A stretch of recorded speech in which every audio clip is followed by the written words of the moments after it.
நம்ம எல்லாருமே கேரமலைஸ்ட் பாப்கார்னை சாப்பிட்ருப்போம். அது ஃபேவரட்டும் கூட. ஸோ கேரமலைஸ்ட் பாப்கார்னை இன்ஸ்பிரேஷனா வச்சு நான் இன்னைக்கு கேரமலைஸ்ட் மக்கானாவை தயார் செய்ய போறேன். நம்ம எல்லாருக்குமே தெரியும் மக்கானா ரொம்பவே ஆரோக்கியமானதுன்னு. ஸோ நான் இந்த மக்கானாவை கேரமலைஸ் செஞ்சு ஒரு அற்புதமான ஸ்நாக்கை தயார் செய்ய போறேன். மக்கானா கூடவே நான் இந்த வேர்க்கடலையையும் சேர்த்துக்க போறேன். இதோட சிறப்பான அம்சம் என்னன்னா, நம்ம மக்கானாவை சர்க்கரையை வச்சு கேரமலைஸ் பண்ணல, வெள்ளத்தை வச்சு பண்ண போறோம். வாங்க செய்ய ஆரம்பிக்கலாம்.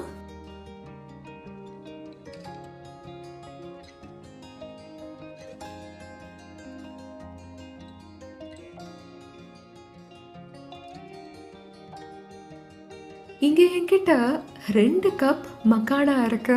இதை முதலையே நான் ட்ரை ரோஸ்ட் பண்ணி வச்சிருக்கேன்.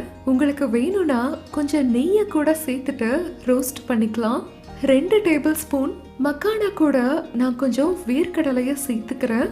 நான் மிதமான தீயில மக்கானாவும் வேர்க்கடலையும் ரோஸ்ட் ஆக கிட்டத்தட்ட 7-10 நிமிஷம் ஆகும். அதிகமான தீயில வச்சா சீக்கிரமாவே கருகிரும். மக்கானா ரோஸ்ட் ஆயிருச்சா இல்லையான்னு பார்க்க நீங்க ஒரு மக்கானாவை எடுத்து இப்படி அழுத்தி பாருங்க. அது உடனடியா உடைஞ்சிரும். அதுக்கு அர்த்தம் மக்கானா ரோஸ்ட் ஆயிருச்சு.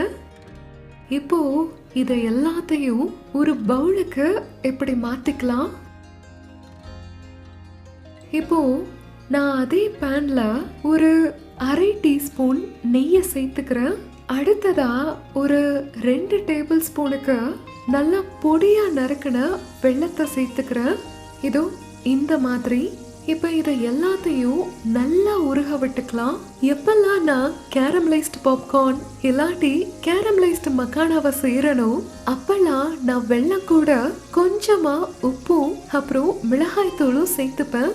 இது நல்ல ஒரு சுவையை கொடுக்கும். இல்லாட்டி இது ரொம்பவே இனிப்பாயிரும். இங்க நான் உருகிறதுக்காக வச்சிருந்த வெள்ளம் கூட நான் இப்ப கொஞ்சமா உப்பை சேர்த்துக்கிறேன். அடுத்ததா என்கிட்ட 1 டீஸ்பூன் வெள்ளை எள் விதைகள் இருக்கு. அதோட 1 டீஸ்பூனுக்கு காஷ்மீரி சிவப்பு மிளகாய் தூள் இருக்கு. இது காரம் கொஞ்சம் கம்மியா இருந்தாலுமே நல்ல ஒரு நிறம் கொடுக்கும். இப்ப இந்த பொருட்கள் எல்லாத்தையும் நல்லா கலக்கிக்கலாம். உங்களுக்கு வேணும்னா நீங்க கருப்பு எல்லை கூட சேர்த்துக்கலாம். ரோஸ்ட் பண்ண மக்கானாவையும் நிலக்கடலையையும் இது கூட சேர்த்துக்கலாம். இந்த ரெசிபிய ரொம்ப வேகமா செஞ்சிடலாம். உங்களுக்கு வேணும்னா நீங்க தோல் அரைச்ச நிலக்கடலைய கூட யூஸ் பண்ணிக்கலாம். இப்ப இத நல்லா கலக்கிக்கலாம். ஆனா இதை செய்யும் போது அடுப்ப சன்னமான தீயில வச்சுக்கோங்க. இல்லாட்டி இது கருகி போறதுக்கான வாய்ப்பு இருக்கு. சன்னமான தீயில ஒரு 5 நிமிஷத்துக்கு நல்லா கலக்கிக்கிட்டே இருக்கலாம். ஸோ மக்கானாவும் நிலக்கடலையும் நல்லா கோட் ஆயிரும். அடுத்ததா இதை ஒரு பிளேட்டுக்கு மாத்திக்கலாம். இதை செய்யும் போது இது ரொம்பவே ஒட்டுற மாதிரி இருக்கும். அதோட ஒன்னோட ஒன்று நல்லாவே ஒட்டிக்கும். ஸோ ஆறுன உடனே உங்க கைகளை யூஸ் பண்ணி இதை சுலபமா பிரிச்சிடலாம். இது லேசா சூடா இருக்கும்ல, அந்த சமயத்துல நான் இதை இப்படி பிரிச்சு விட்டுக்கிறேன். இப்ப நான் இந்த மக்கானாவை பிரிச்சுட்டேன். இது ரொம்பவே முறுமுறுப்பா இருக்கு. நீங்க மக்கானாவையும் நிலக்கடலையையும் நல்லா வறுத்திருந்தா அப்ப மக்கானா ரொம்ப முறுமுறுப்பா இருக்கும். இப்ப நான் இத ஒரு சர்விங் பவுலுக்கு மாத்திக்கிறேன். இப்ப இங்க தயாராயிருச்சு ஹெல்த்தியான கேரமலைஸ்ட் மக்கானா. இது சர்க்கரையில இல்ல, வெள்ளத்துல செஞ்சிருக்கோம்.